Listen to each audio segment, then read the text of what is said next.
ഇനി കേരളത്തിൽ മൊത്തത്തിലുള്ള പിക്ചർ ഒരിക്കൽ കൂടി പ്രേക്ഷകരുമായി പങ്കുവെക്കുകയാണ്. 941 ഗ്രാമപഞ്ചായത്തുകളിൽ 375, അതായത് ഗ്രാമപഞ്ചായത്തുകളിലും LDFനെ കടത്തിവിട്ടി UDF. 375 ഗ്രാമപഞ്ചായത്തുകളിൽ UDF, LDF 361, NDA 37 ഗ്രാമപഞ്ചായത്തുകളാണ് NDA മുന്നിട്ട് നിൽക്കുന്നത്. 91 അടുത്ത് ബലാബലം, 19 അടുത്ത് മറ്റ് കക്ഷികളും സ്വതന്ത്രരും മുന്നിട്ട് നിൽക്കുന്നു. ഇനി ബ്ലോക്ക് പഞ്ചായത്തുകളിലും ഇഞ്ചോടിഞ്ച് പോരാട്ടം. 68 അടുത്ത് UDF, 69 അടുത്ത് LDF. ഒപ്പം ജില്ലാ പഞ്ചായത്തുകളിലും LDFനാണ് അല്പം മേൽക്കൈയുള്ളത്. 7 അടുത്ത് LDF, 6 അടുത്ത് UDF. ഇനി മുനിസിപ്പാലിറ്റികളിൽ ബഹുദൂരം UDF മുന്നിൽ. കഴിഞ്ഞ 41 മുനിസിപ്പാലിറ്റികൾ ഉണ്ടായിരുന്ന ആ ഒരു സ്ഥാനത്ത് 52 അടുത്താണ് UDF മുന്നിട്ട് നിൽക്കുന്നത്.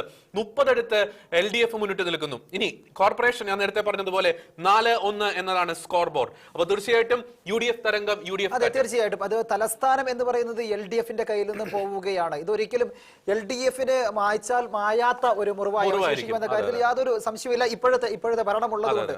അപ്പൊ അതുകൊണ്ട് തന്നെ NDA അവിടെ തിരുവനന്തപുരം കോർപ്പറേഷനിൽ ബഹുദൂരം മുന്നിൽ നിൽക്കുകയാണ്. അവിടെ